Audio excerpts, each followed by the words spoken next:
Okay, I interrupted the video because I saw there was a wedding lead in Wilkes-Barre, Pennsylvania, and any lead in that area, Scranton, Wilkes-Barre, I just love to go out there. I don't know what it is. I really enjoy visiting those areas. In general, Northeast Pennsylvania, just something about it I really like. In Pennsylvania in general, I don't know what it is. I remember when I was a kid, we used to go to Walmart in Pennsylvania or Kmart in Pennsylvania, and what's the name of that town? In Wayne County, where the Wayne County Fair is, Honesdale, Pennsylvania. And I always, I always preferred to go to Monticello, and my mother always wanted to, partially because there's kosher food there and stuff.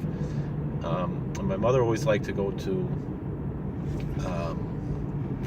Honesdale, because they didn't have sales tax and stuff like that. So, and now, personally, that's when we lived in Callicoon.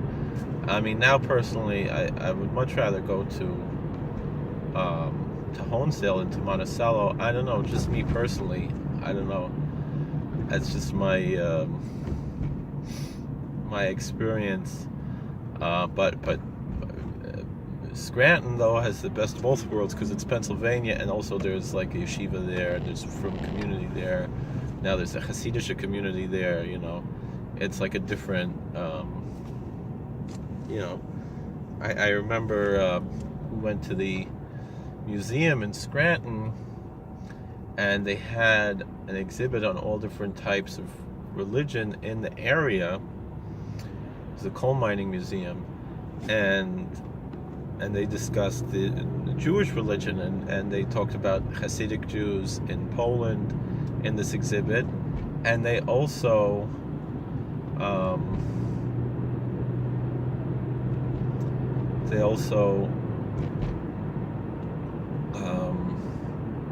had a very interesting article. It was from 1908 about Pesach, and it was Chol Hamoed Pesach when we were there, and it basically, it said, if you don't have a Pesach Seder, then you're basically not a Jew, and I can, that sits with me what Judaism is about, and to a certain extent,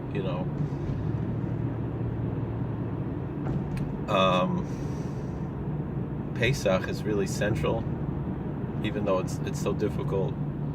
But there's a centrality to it, certainly in my own religious walk. But I wanted to get back to this other issue about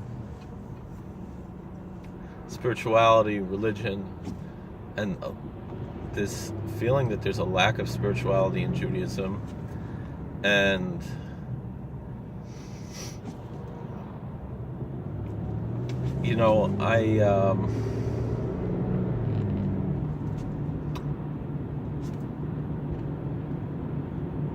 my experience is like this.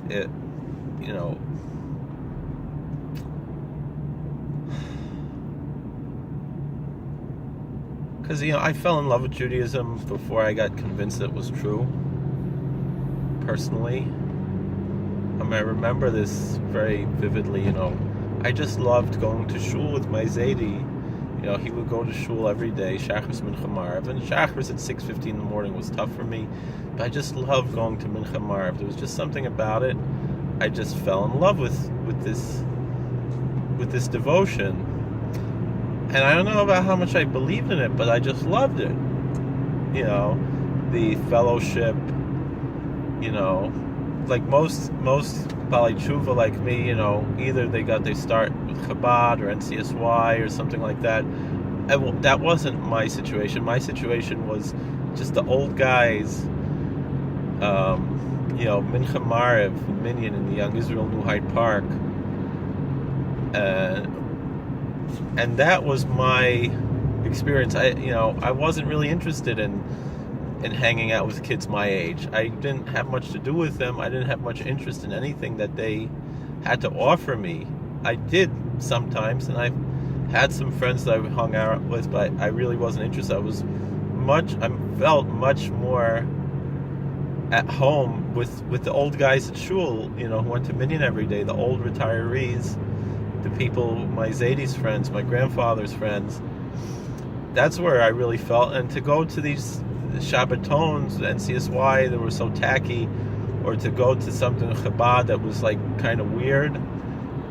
It's funny because like someone said to me, "Oh, you have no hakaras hatov because Chabad made you frum," and I was like, "What the hell are you talking about?" They're like, "Well, I have a cousin who he's a Lubavitcher Chassid, and it's an interesting thing because he's self-professed that he's a weirdo.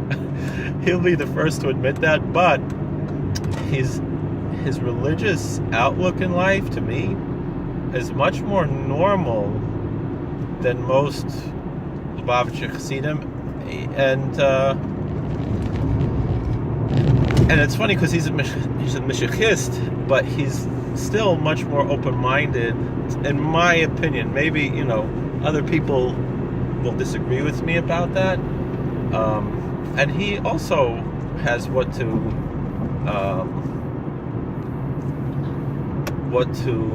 talk about,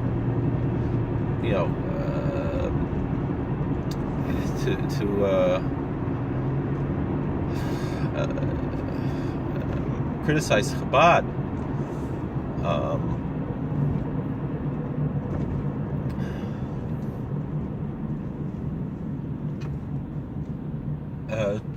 How it exists today, he certainly has his criticisms.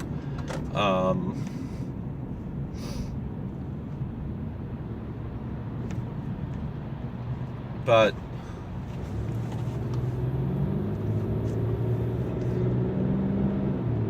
it's I didn't become frum because of him. I didn't. He's not the one who made me frum. In fact, if anything, I from my early experiences with this cousin would be the opposite. Would be like I became frum despite him. Like if he was the one who was trying to really be makar of me, I probably would not have gotten to Yiddishkeit. But now, I appreciate him now, and I'm thankful to him, and I have a good relationship with him, even though the rest of my family doesn't. But that's neither here nor there. So like one of his friends was like, "Oh, you don't have, you're so ungrateful to Chabad. How dare you talk against Chabad when they're the ones who made you frum?" I was like, Chabad did not make me frum, and NCSY didn't make me frum. What made me frum was hanging out, going to minyan with my Zaydi, hanging out with the old guys, the old modern Orthodox guys. Some of them might have not been even 100% frum, but they went to minyan every day, and that is what made me fall in love with Yiddishkeit. Then eventually I went to yeshiva and I read the books by Lawrence Kellerman, who I later met when I was in Israel, and those in Yerushalayim, Jerusalem, and those books convinced me that this wasn't just a game, this wasn't just our heritage, but this was the truth. Now I know a lot of people, including good friends of mine, have problems with Rabbi Kellerman's approach to apologetics, but to me, first of all, they're classical Jewish apologetics. They're not his inventions at all. These all appear in the Kuzari and the Rambam, and essentially are in the Torah, So, and I use them all the time, personally. I know some people have problems with it. All right, but that's my personally for me. For example, these concepts of national revelation, things like that, really speak to me. But is that, like in our last video, when seeking and finding spirituality, when this woman said that there's no spirituality in Judaism, and the Dalai Lama said to her, "Well, then you don't know Judaism." Certainly, I don't think logical discussions of of apologetics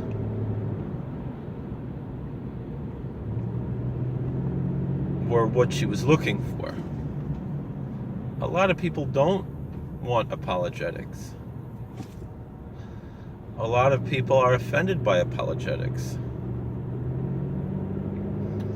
And that's difficult for me to deal with personally because I love apologetics. But I have to recognize that there are people who are intensely religious and spiritual who are offended by the whole concept of apologetics because they seem to say, well, we have all the answers. Like, it was fascinating. This one of these videos I was watching, this college student who was talking about the difference between talking about myths about Catholicism that Protestants erroneously believe. And she said one thing that she could not accept about Catholicism, that is true about Catholicism, or how she understands it, is their dogmatic structure and how they feel that they have the answers to everything, and how she is much more drawn to the Orthodox Christian Church, which tends to invoke the concept of mystery much more, of how various doctrines cannot be answered apologetically, but we have to just accept them with faith as a mystery. And certainly Judaism is not the religion for that, because Judaism certainly has a lot of answers and a lot of questions, a lot of answers, but it's also non-dogmatic, so that might be appealing, though, to someone who has issues with dogma, meaning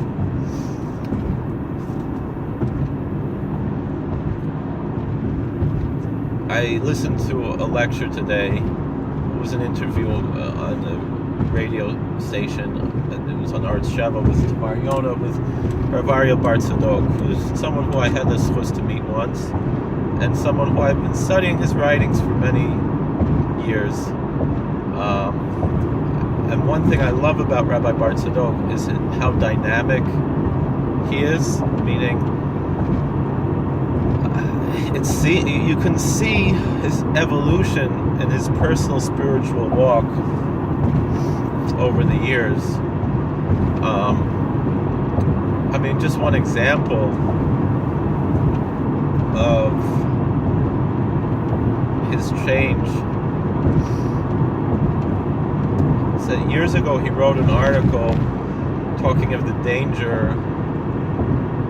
of a Ouija board. And in this lecture, he discussed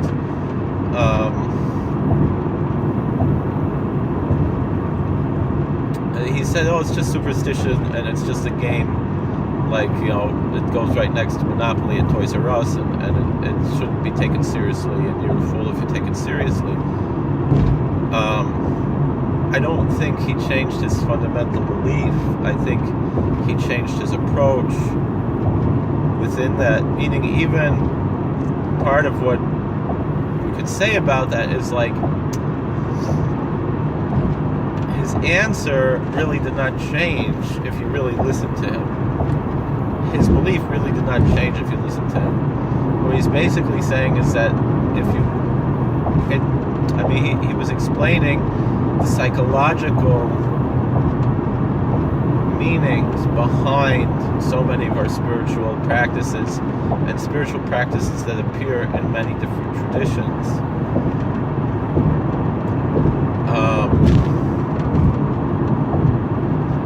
But the reason I'm mentioning this now is not to bring that out. The reason I'm mentioning is something else that he said in this interview. He was asked about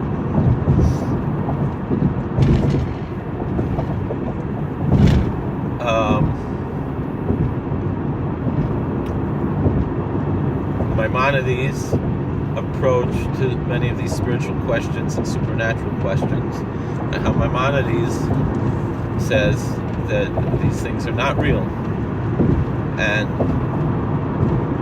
Rabbi Bartzadok's answer was that's his opinion.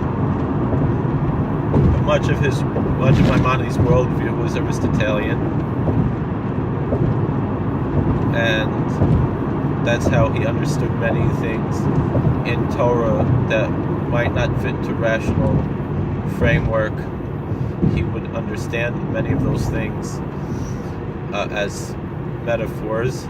Fascinating thing is that there are many things that we would consider spiritual and supernatural that Maimonides teaches that are quite foreign to us and really come from this Aristotelian viewpoints. Many of scientific things and so forth that he communicated in his writings. Rabbi Bartzadok said that is the opinion of Maimonides and the opinion of, for example, Nachmanides, who had tremendous respect for Maimonides and defended him often, but didn't always defend him. Sometimes argued in him as well. And Nachmanides had a different view. And as our sages say, Elu ve'elu divrei Elokim chayim. Both of these and these are the words of the living God. So, however, the other thing was he says that this is not the word of God, this is the word of Maimonides. So what is it? And the answer is really, it's when we say Elu ve'elu divrei Elokim chayim, these and these are the words of the living God, does not mean that they are prophetic words. What it means is that we are learning Torah when we study them, but we examine the different opinions and we learn them. And it's like this saying that Fox News says, we report, you decide, but it's not really for us to decide either. It's really just for us to absorb this knowledge and be aware of the different sides. And sometimes we can come to conclusions, but most of the time we are basically left, particularly with these questions that are not practical questions, but rather questions of belief and philosophy. These can be left open-ended, just as many questions of practice can be left open-ended as well, and in which case general will take a strict opinion, a strict approach, and so forth, because we don't really know the answer. However, when it comes to practice, we do have strong guidance, but again, these are matters of opinion. But there are the accepted opinions and the non-accepted opinions. And how do we come to these issues and so forth? And also the recognition that different communities will follow different opinions also is part of Judaism. So, still the point that I want to say is, where do we find spirituality in Judaism?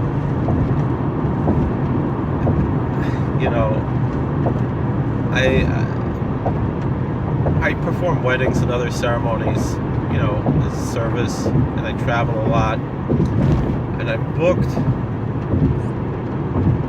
for a bar mitzvah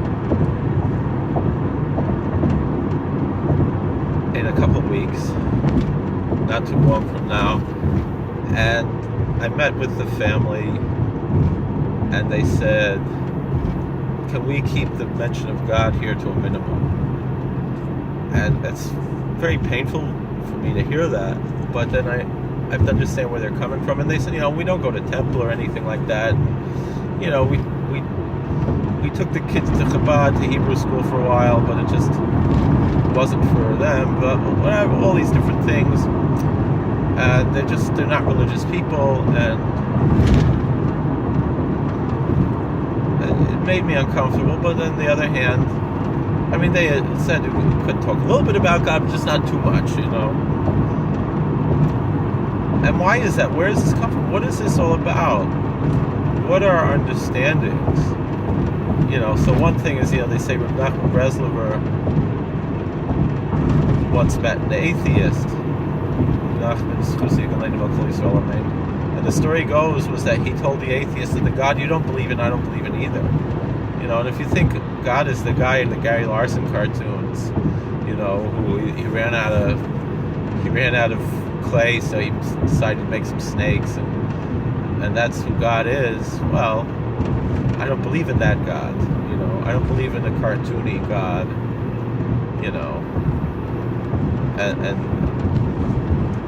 And so that God that this person disbelieves in, I don't believe in either. But these people aren't atheists. They just don't want to talk about it, and they're not interested in religion. They have enough what to worry about with their lives and everything, and it just doesn't cross their threshold. But the thing is, I can see why. I'm reminded of something that Rabbi Fishbane says often from, I believe, is the Al-Shech HaKadosh. I could be wrong. He says,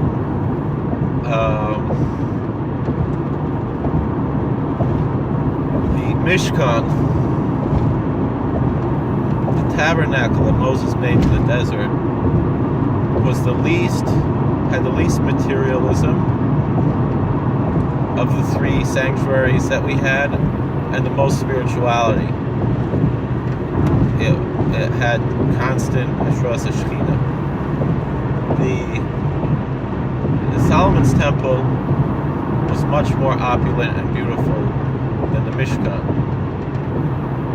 than the tabernacle. Yet the Shekhinah only rested from time to time, and not constantly.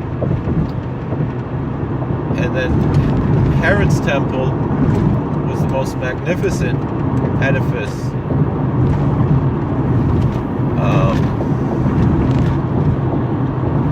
that we could imagine, and yet the Shekhinah never rested in Herod's temple. And so there's an inverse relationship between materialism and spirituality, we could say. However, the Hasidim say, no, you could serve God with every material thing. So how do we balance that? And the answer is, for most people, materialism is an impediment to spirituality. It's only when you're awakened to the true essence of material things, all coming from God, that you can embrace the spiritual essence of those things. But that being said, it's often been said, and Rabbi Fishbane will quote, that American Jews have an edifice complex, or they had an edifice complex. Nowadays they don't really have that as much. They have a nothing complex. They have an emptiness complex. But for, most of the 20th century, you would have these beautiful, opulent Reform and conservative temples, and even Orthodox synagogues, which really, the fact of the matter is, in Europe you also had these very beautiful synagogues, Orthodox synagogues, that were quite beautiful. But they're empty shells. And it's not because of the doctrines or the practices of Reform and Conservative Judaism so much. But that's part of it. But this edifice complex, quote unquote, to use a bad pun, this obsession with the building over the inner spirit is an issue. But on the other hand, you do have these beautiful, in Yerushalayim and Bells, they have this beautiful Besmedrash, just magnificent. And the Bells of Besmedrash, I remember a friend of mine,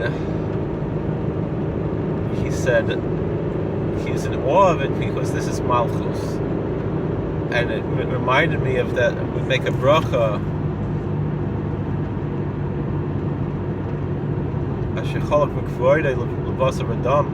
when you see a king, you're supposed to praise God that he portioned part of his own glory to human beings, meaning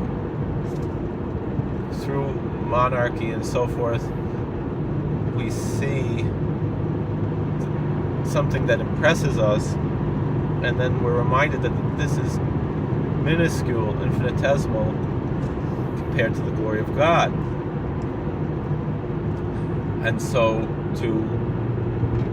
if that's what we use a beautiful synagogue for, we too can have that experience.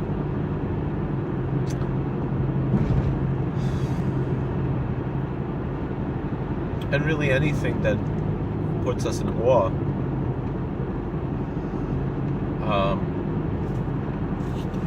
can be connected to that.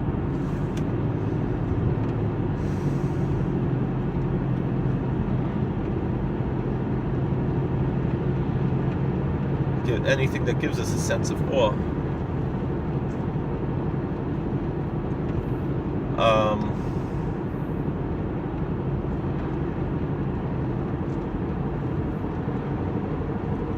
And I recall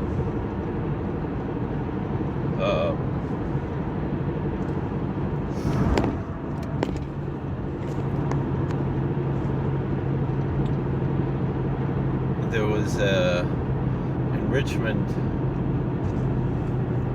there was a discussion about merging the two conservative temples that are in Richmond, Virginia, because of the failure of the conservative movement. Really, there was a meeting about this, and I watched a video of it, and one man who I have some respect for said that nothing could give him that same feeling, meaning if they would just get rid of this building, they could merge the two congregations and make a new building somewhere else. If they would lose their building,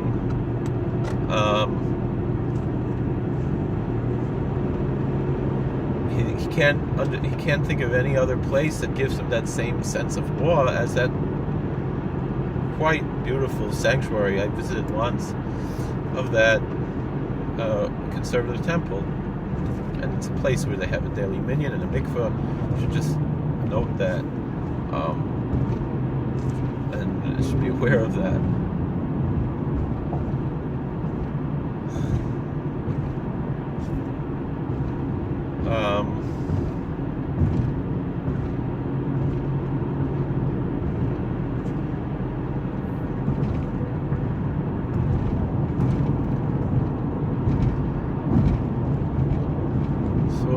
What else can we talk about here? So anyway, the average Jew probably feels no connection though to these places. I was a prison chaplain, and one of the inmates told me, he claims, and I have no reason not to believe him, that he was there on false charges. It doesn't matter, I can't really talk about it.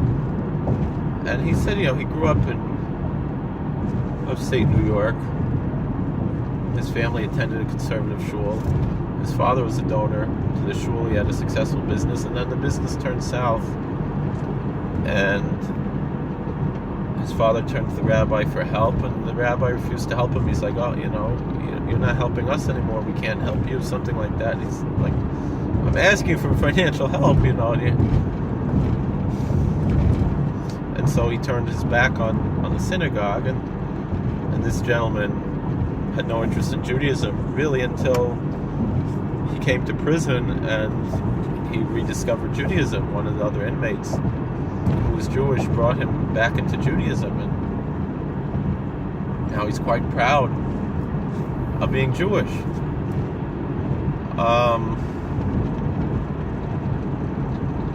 And quite religious in his own,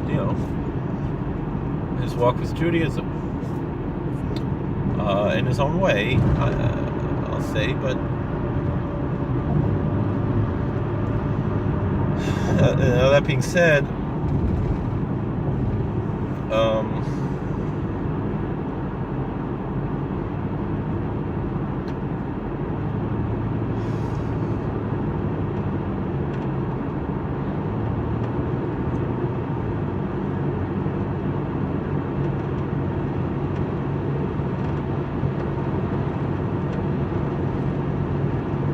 it goes back to what the Dalai Lama said. You just don't know Judaism.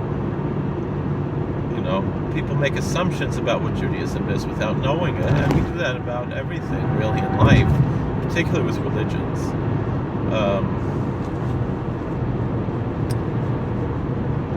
But I think a major obstacle to this is what we said, this edifice complex that people are, we don't go to temple, we don't go to synagogue, because there's really nothing to talk to them there. It's fascinating how, I was talking to this family about their son's bar mitzvah and everything. The father's not Jewish, and he said one thing that amazed him was an article that Mark Twain wrote about the Jews, which is well known, particularly in the Kiruv circles. Asian Torah likes to bring it out and things like that, and have what to discuss the mystery of the Jew. I remember I visited Mark Twain's grave once.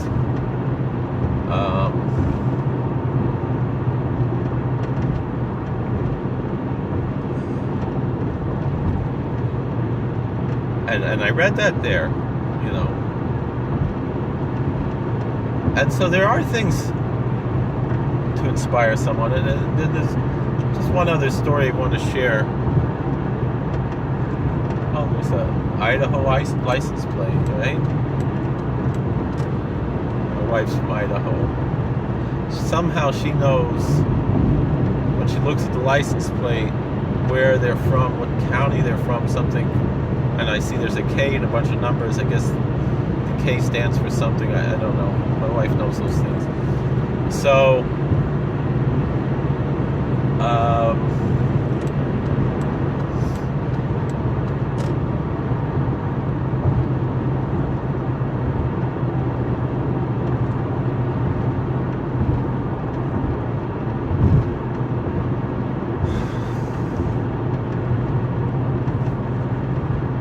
anyway,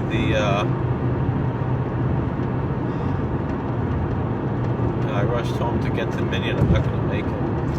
Alright, I've got to get gas. I don't know what I'm doing. Should have stayed at work for another hour. Could have made another $18. Alright. What are they going to do when they make the minimum wage $15 an hour?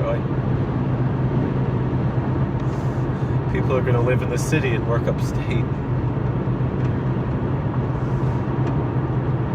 Well, I don't know. They're going to make that for the whole state. I don't know how it's going to survive. Nobody's going to have a job. That's just what's going to happen. It's horrible. It's crazy. So anyway,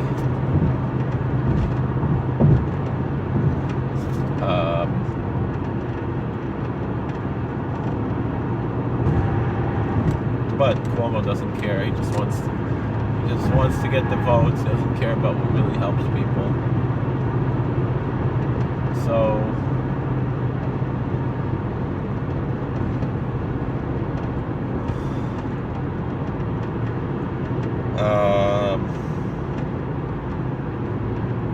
I remember I mentioned this once in another video, but it's worth mentioning again because it's connected to what we're talking about here. I was in Seminary Row in Manhattan once. I had an interview somewhere over there.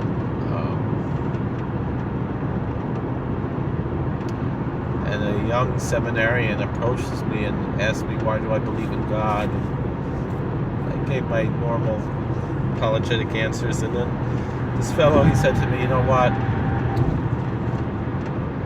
Well, from all the religions, Judaism makes the most sense to me, but why don't you share your faith with others?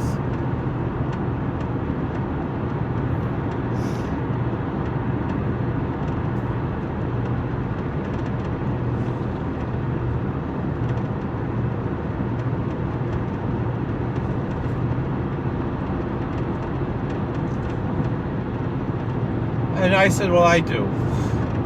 And some of my friends do. Other people don't. That's, you know, my Rosh Hashiva, Moshe Lazarus Shlita, he said that it's our job to share Judaism with the world. And anybody who believes in the Torah, he said, should convert. And I asked him, why does everyone say differently? And he said, we got to ask everyone else. This is what I'm saying.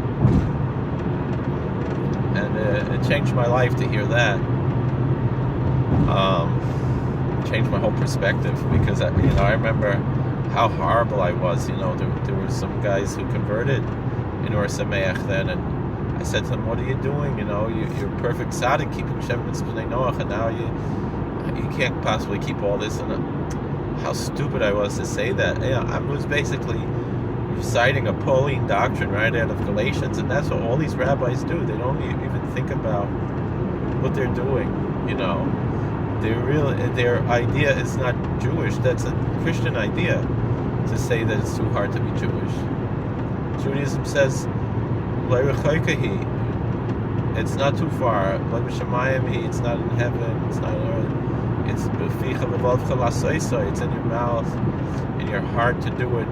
God gives us the power to keep His Torah.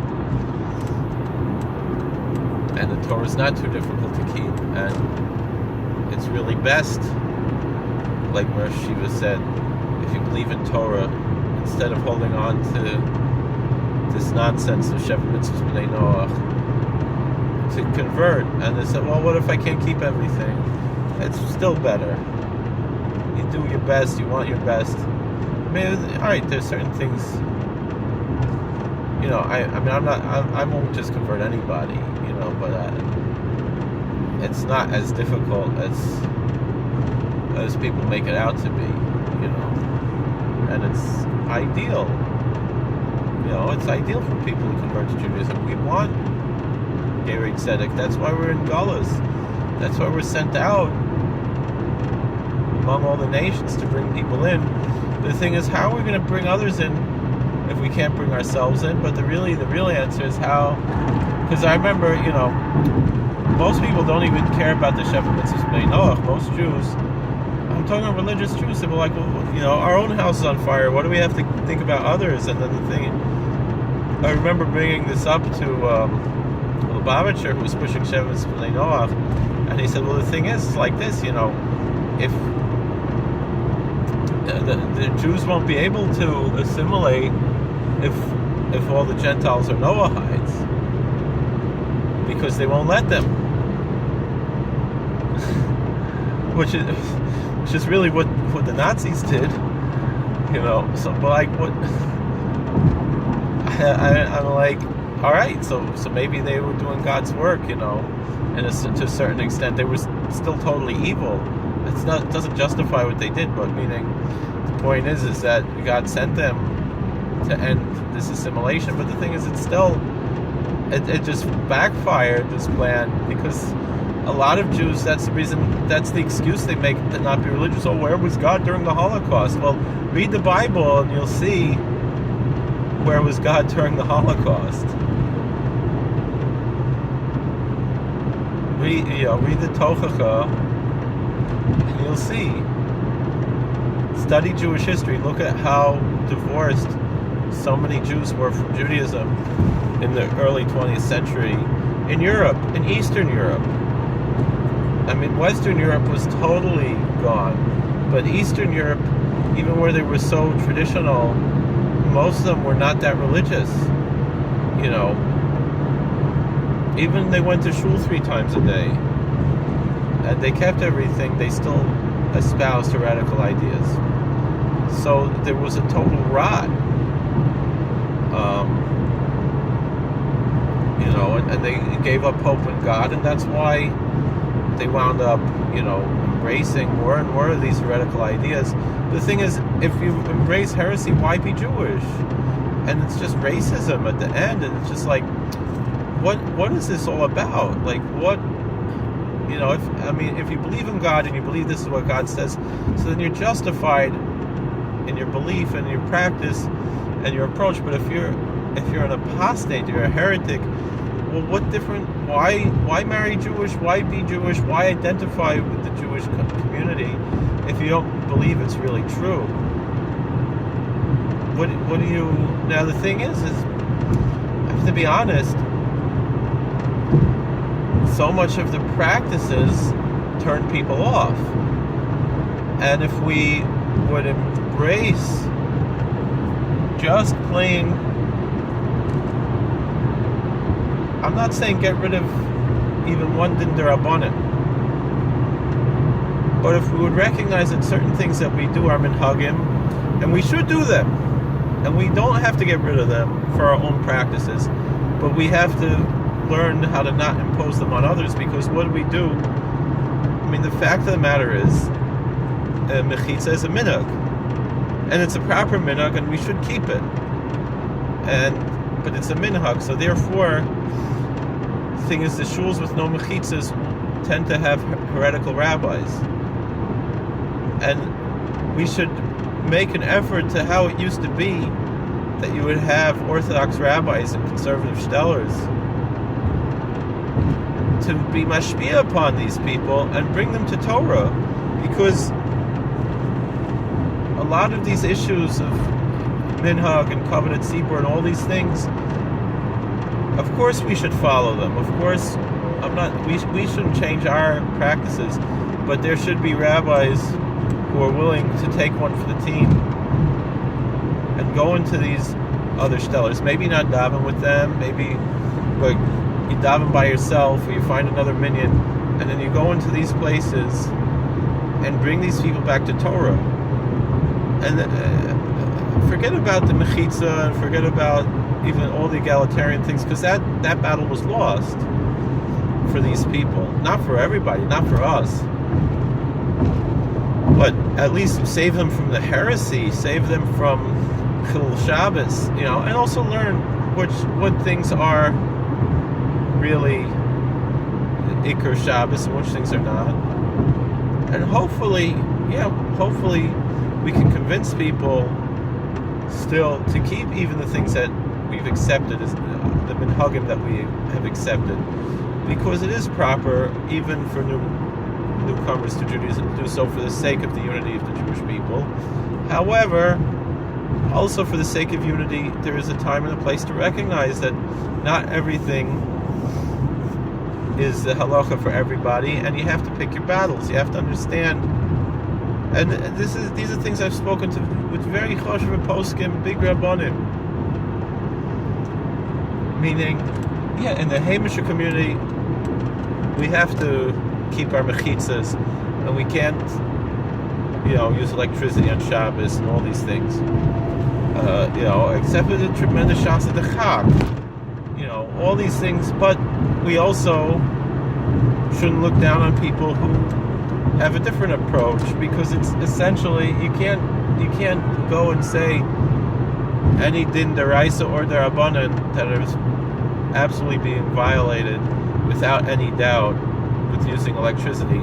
Now, my feeling is that incandescent light bulbs are enough of a shaila. They're similar enough to fire that we should avoid using incandescent light bulbs on, turning on and off incandescent light bulbs on Shabbos.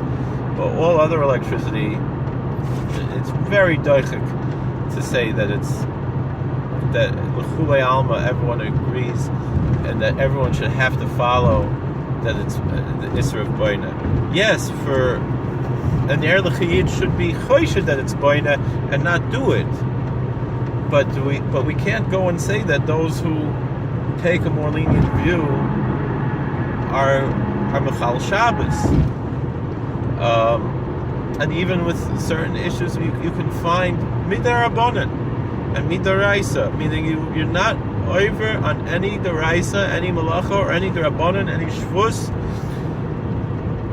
and with so many things that we have in our modern society, meaning,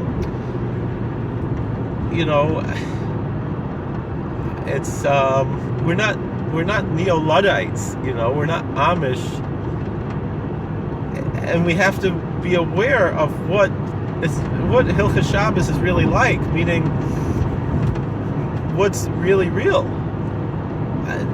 I would say it like this.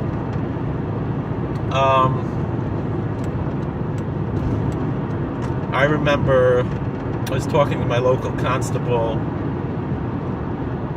about, he asked me for help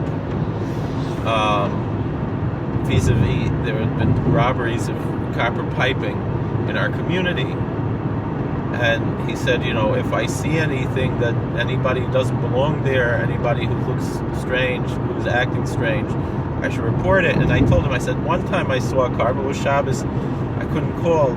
He said, well, could you write it down? And I said, the fact of the matter is, writing it down is much worse than calling, because calling, there were no phones in biblical times or Talmudic times, so you can't say that picking up a phone is a violation. It's just something we don't do, more or less out of custom, essentially. And you can have all these different answers, but really, when you come Maker Din, it's more or less a question of Uvd Nechol, and it's even hard to say that, but it's the way we conduct ourselves, but we can't establish that as a rule for all Klal Yisrael. We don't have a Sanhedrin, but writing is absolutely forbidden. To take a pen and paper, that's absolutely forbidden without any question.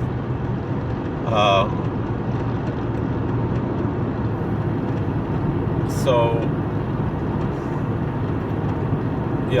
a more fascinating question. I live in a rural area, and there's a farmer in our neighborhood.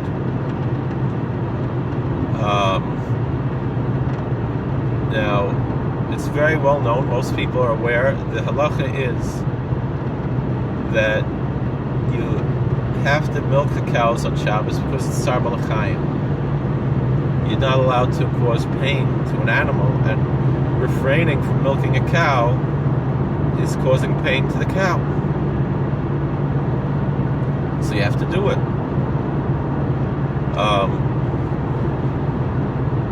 However, you can't benefit from that milk, so there's two possibilities what you can do. If you can find a Gentile who wants the milk, you can even give it to them for free.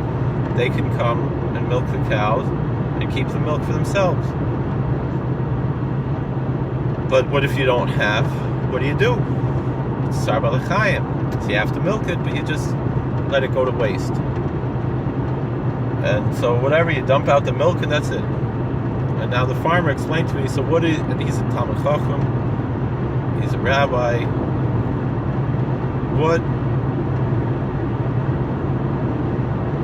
so what do you do l'maisa with the milk? How do you milk the cows on Shabbos? So first thing, just the simpler thing, it's not an issue of halacha, it's just an issue of practicality. If you just dump out the milk, it's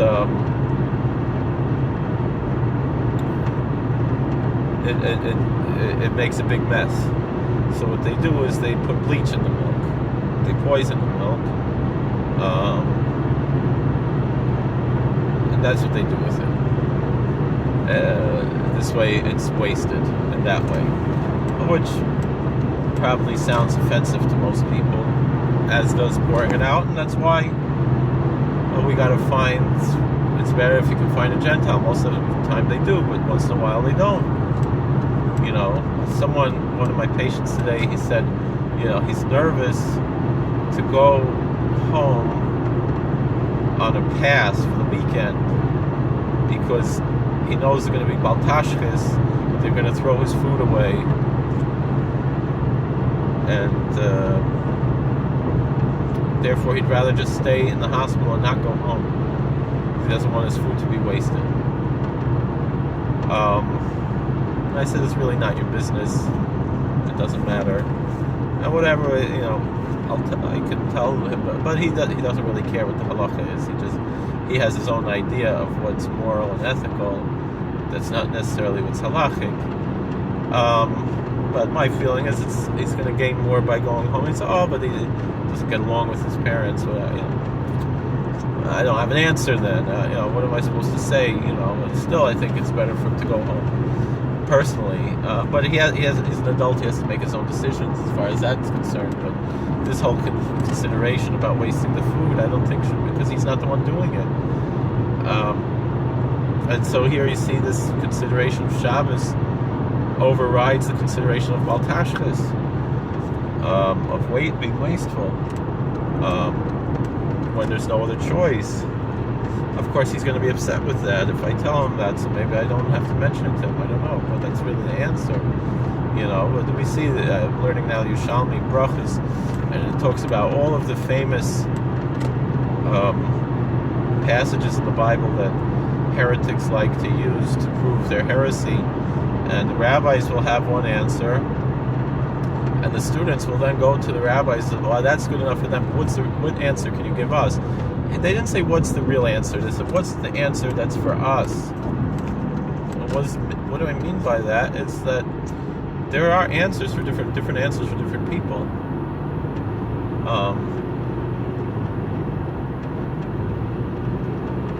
And they're both right.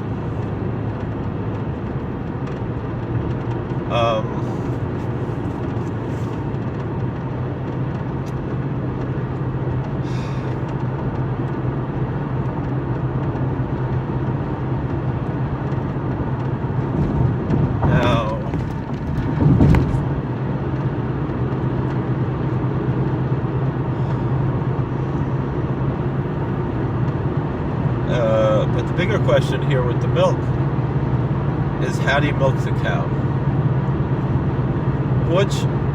Meaning, here you have to, quote unquote, pick the lesser of two evils. So which is the lesser of two evils? What would you think is the lesser of two evils? Is lesser of two evils, and this is according to the Frum opinion, to say that it's forbidden to use electricity, right? Forgetting about the opinion that you're allowed to use electricity. And that's totally mutter, it's just a minhag. Let's go by the opinion, which is what they're going by, that you're not allowed to use electricity. But because Tsar Balachayim, it becomes an issue of Tsar Balachayim, an Issa D'Rabbanan you're allowed to use. It's a Malacha Shein Esricha L'Gufay. If it's a not necessary task, then it's a rabbinical prohibition. And in the case of Tsar Balachayim, the case of cruelty to animals, the rabbis did not make any prohibition that would cause cruelty to animals. So, if you're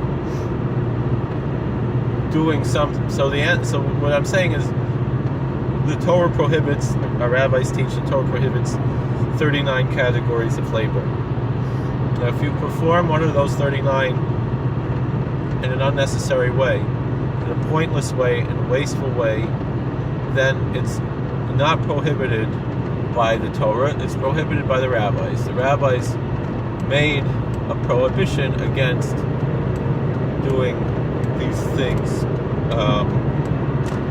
even in a way that's unnecessary, even though from a biblical standpoint it's permitted.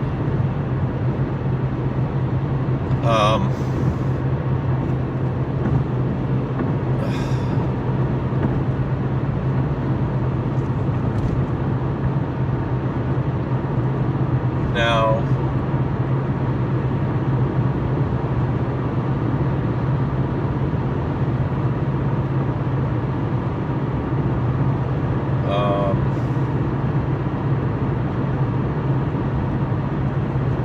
but the rabbis did not decree that in a case of cruelty to animals, and so since failing to milk the cows is cruelty to animals,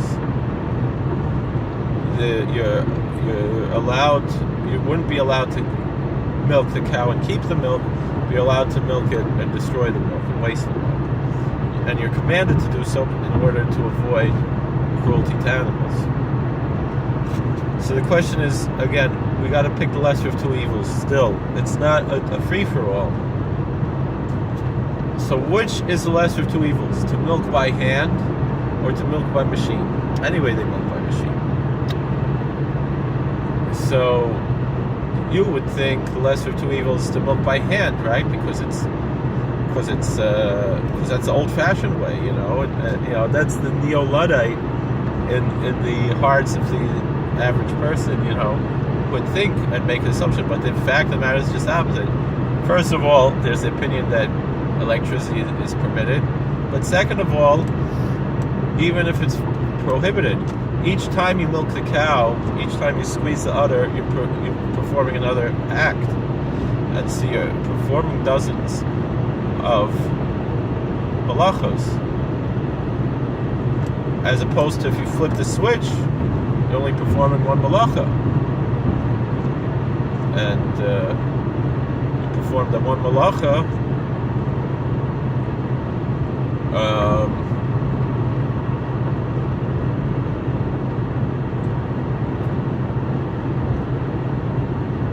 Then instead of a few dozen, so it's a lesser of two evils, if it's even a malacha. That's besides the point. So, meaning the point is, we can see from these things, though, that things are not generally how we see them at face value. But that's beside the point. But the question is, when we're dealing with people who are not observant, how do we introduce observance to them? We don't have to go in 100%. We have to be knowledgeable of what's really important. We have to pick our battles. We have to have priorities. You know, the Kalver Rebbe, Shlema, I've seen, he will always tell people who are not from, they should be makabel on themselves not to light any fire on Shabbos. Just one malacha. And mitzvah gerer is mitzvah.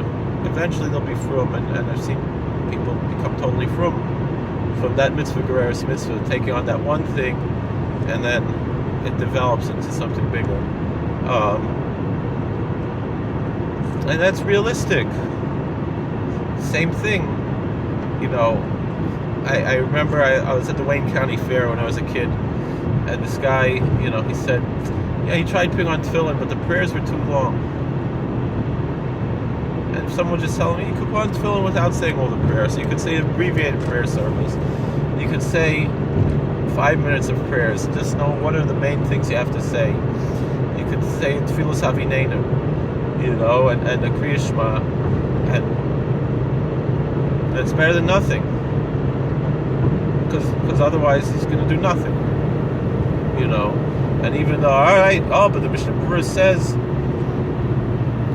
we don't say Tfilas Havineinu b'zman hazeh, and I understand, but that's B'nai Torah shouldn't say Tfilas Havineinu. I mean, the thing is, I know real Ehrlich B'nai Torah who just say for Pesuk de Zimra, they just say Baruch Shamar Ashrei Nishtabach,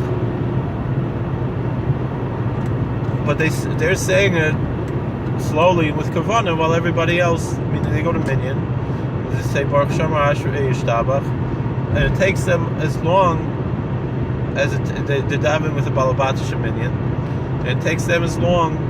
I noticed this, I saw it. Be'enai Re'isi, a Yid, he's a Talmid Chacham, he's a Maggid Shir, and I saw that's how he conducted himself. He would go to the minyan in the morning, say Baruch Shamar Ashrei Yishtabach, but it would take him as long to say Baruch Shamar Ashrei Yishtabach, so it took the rest of the minyan to say the whole Pesuk of Zimra, because they're saying it fast and he's saying it slow, and I assume with kavanah. Me personally, I can't bring myself to do something like that. Even the halacha is you're supposed to skip, so you could daven Shemoneh Esrei together with the minyan. I'll forego saying Shemoneh Esrei with the minyan, because half the time I daven Yechidus anyway. I can't bring myself to skip. That's me. but I can't. But I'm wrong, first of all, because there are certain times when you're supposed to skip, and I refuse to do so, and I'm doing something wrong, and I can't help it. It's chatoyani masker hayom. I'd like to see what kind of gehinnom I'm going to get for not skipping through Pesukei Zimra. Maybe it's another point in my life I will start skipping. I don't know. I just personally, it's a personal thing I can't get over, and it's one of my problems, and I have to get over it. But for now, I'm working on it. And Baruch Hashem, most of the time I've gotten better at coming to shul on time or whatever, and davening a little quicker and saying everything. But the Shulchan Aruch says it's better to say a little bit with kavanah than a lot without kavanah. That's the halacha. But if you're not going to have kavanah at all, it's probably better to say a lot. That's my opinion. But other people disagree. I don't know. Everybody has their own thing, and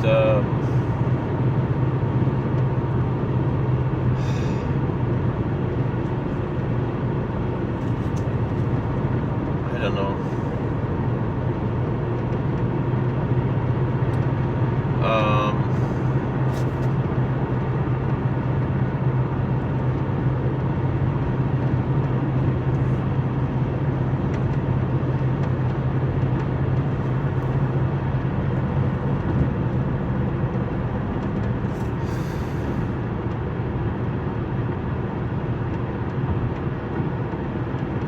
Say about this. The point is, though, for someone who's not going to daven at all, or you give them a 5-minute davening, and at least they do a 5-minute davening, even if they don't do it every day, they do it once in a while. It's also something. You got to pick your battles. But people have to be knowledgeable. The thing is, most people don't know anything. Meaning, it's better to know what you can do than what you can't do. I heard the story of, a family, they became Balei Tshuva, and the whole family became frum, and they wouldn't open, a bag of potato chips on Shabbos, because they thought you're not allowed to. But the halach is you are allowed to. There are parameters to it that you have to learn. Usually they'll say you have to empty out the whole thing, or you have to open it on two sides. You have to somehow destroy the bag so it's not a kli and whatever. There are also opinions that it's not a kli in one of shach, because you're going to throw it. You're not going to use it again after you're done. So same thing with opening the soda caps and the opening cans and all these other things. And there's all these different opinions. And again, these are different opinions, and you can rely on the lenient opinions also. You don't have to follow the strictest opinion, especially when you're dealing with someone who's just starting. And you should have guidance of what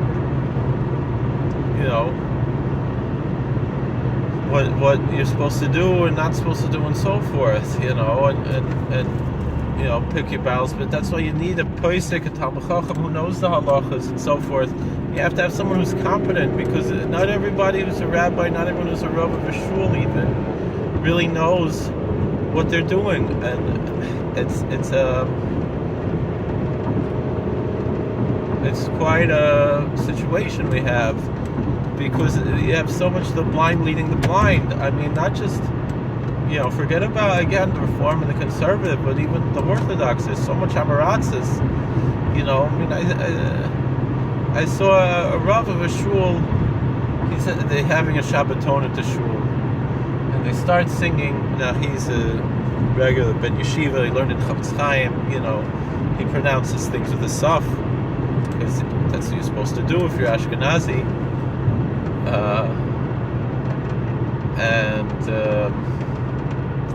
But they had the Shabbaton, and they had the modern kids there from YU, and they're singing the same thing the president said when he started his inaugural speech, if you remember.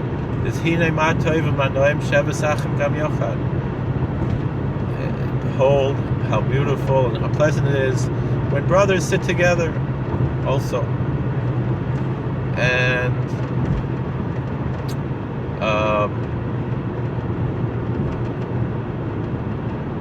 so so they were pronouncing it Hinei ma tov v'noim shevet achim gam yachad, which is fine. That's probably closer to the original. Is Sheveth, really ma Sheveth is really the real way of pronouncing it. It's not exactly a B, but it's not a V. It's like a soft B in between a B and a V, and it's more like a TH, and that's the real way. Shevet is also not right, but that's not for it. Doesn't matter, because what matters is where your heart is, not how you pronounce everything. You see already in biblical times there were different ways of pronouncing Hebrew, Shibboleth and Sibboleth. We know this. It goes back a long time.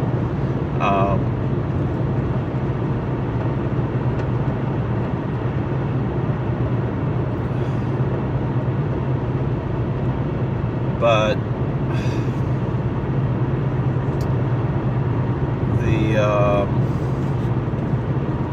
the rabbi, so one of the Balabatim who was becoming closer to Yiddishkeit, he wasn't from, but he started to come to shul. He was saying Kaddish for his father, and he always put on tefillin every day, and he was a pretty observant conservative Jew. He would eat fish in a not kosher restaurant, things like that, which is probably also okay. Well, my wife is calling me, and he asked the rabbi, "What is this saying? What are they singing?" He said, "Well, Hinei ma tov, look how nice it is. Shevet, a shevet is a stick, it's a staff. Achim gam yachad, meaning a shevet, a staff of brotherhood." Which is not what it says. It's Sheves Achim, means sitting, brothers sit together. He doesn't know what a pasuk and Tillim means. And this guy's a Rav of a shul. And the same thing I saw, he would say Mishnah Berurah after davening, and he would translate it wrong, and all kinds of other things like that. And just get things totally, totally wrong. And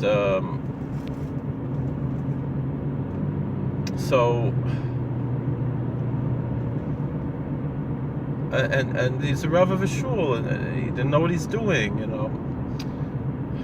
I don't know. That's just the way it is. Whatever. But hopefully, Baruch Hashem, most of the Ingolite I see who are getting smicha are Talmidei Chachamim. Alright, thank you for watching. Please like, share, and subscribe. And alright, I can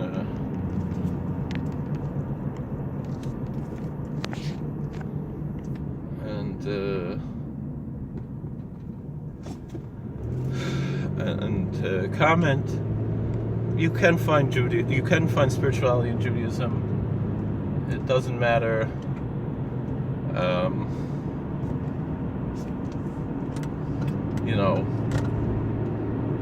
You can find spirituality in Judaism. That's the main point I want to bring out.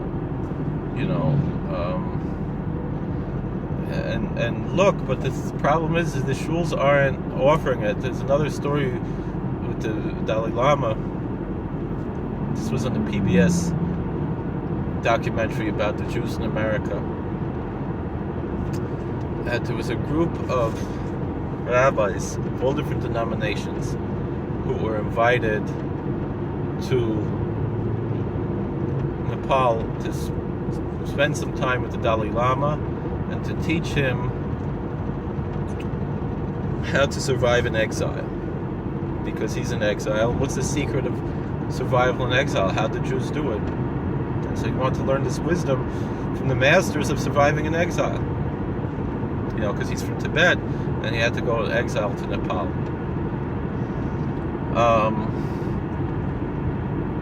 And at the end, he opened the floor. He said, "You could ask or say whatever you want." And he got kosher food and all this stuff, So one of the rabbis, the Orthodox rabbi, he gets up and he says, "Thank you so much for having us here and everything."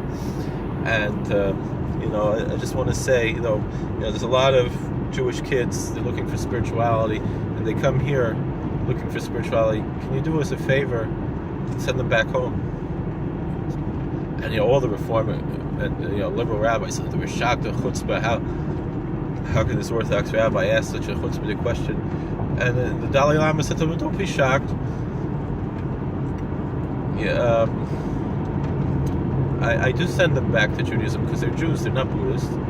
But I got to tell you something. If you don't provide them a spiritual home in Judaism, they're just going to come right back to me. And that's the problem, is we're not offering spirituality in Judaism. Now, I think, for the most part, most people, especially the people who really need to be from, not everyone has a Jewish soul.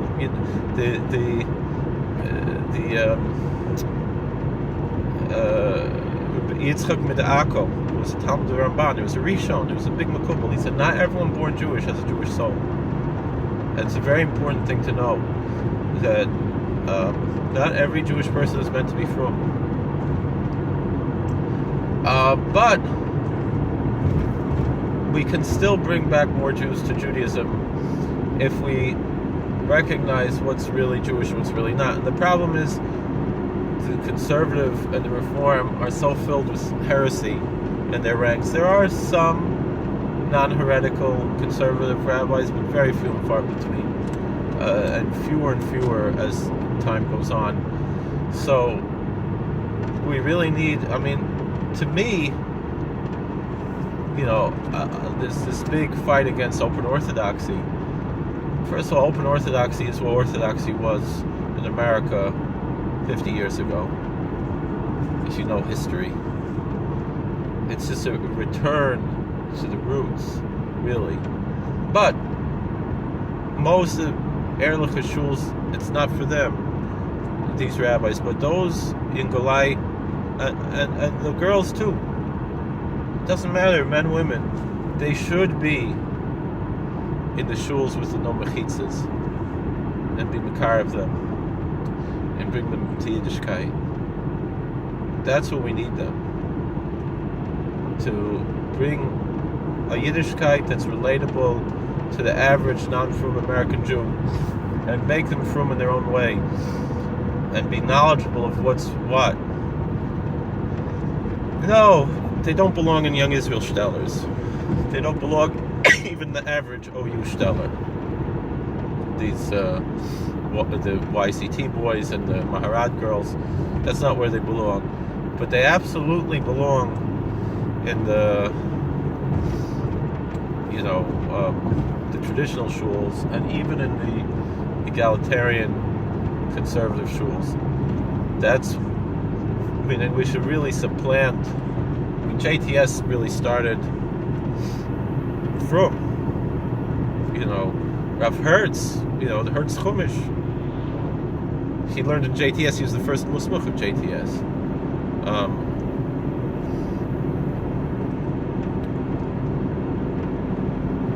He's the chief rabbi of England.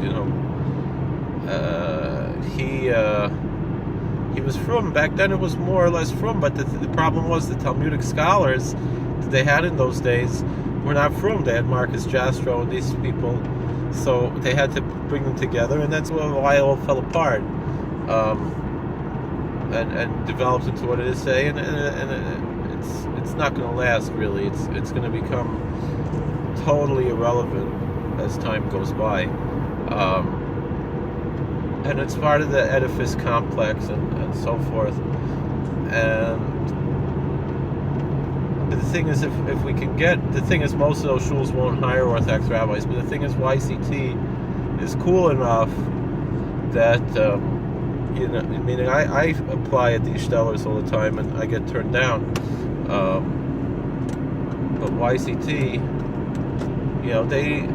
they have their foot in the right place.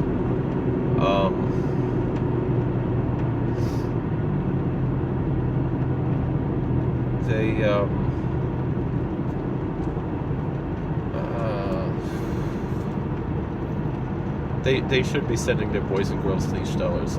It's necessary. It's really what has to be. It's going to make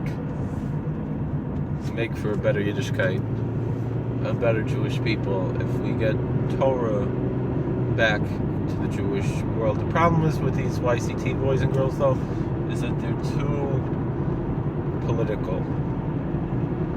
if we could, they're all on this bandwagon of liberal politics, which I guess is popular among the average American Jew. So maybe it is for them. I don't know. Maybe it's not the problem for those stellars, you know. But obviously these guys, they don't fit in. They don't fit in Teaneck. They don't fit in, you know. They don't fit in. You know, I'll fit in better in Teaneck than the YCT chevra. But for the most part, with my Strimal and everything, I could fit in YCT too. But they don't want me, you know.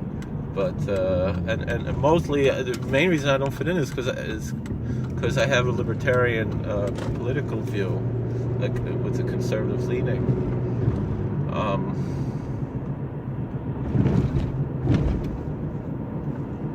right. Well, thank you for watching. God bless.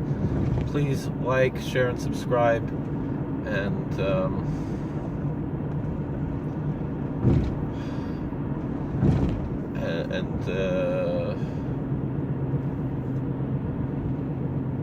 comment, and let's continue this conversation. You know, let's try to. I mean, this the thing. You know, like these YCT kids, like they're bandwagon of hatred against Donald Trump. It just doesn't make any sense. I don't understand it. I mean, Javi Weiss wasn't that type of guy. I don't know. In the 80s, he wasn't like that. I mean, I don't know. Maybe other people have what to talk about. I don't know. It's just people are just so obsessed with this. And they buy every lie. I don't know. Well, thank you for watching. God bless. Please like, share, and subscribe, and share. Oh, I said share, but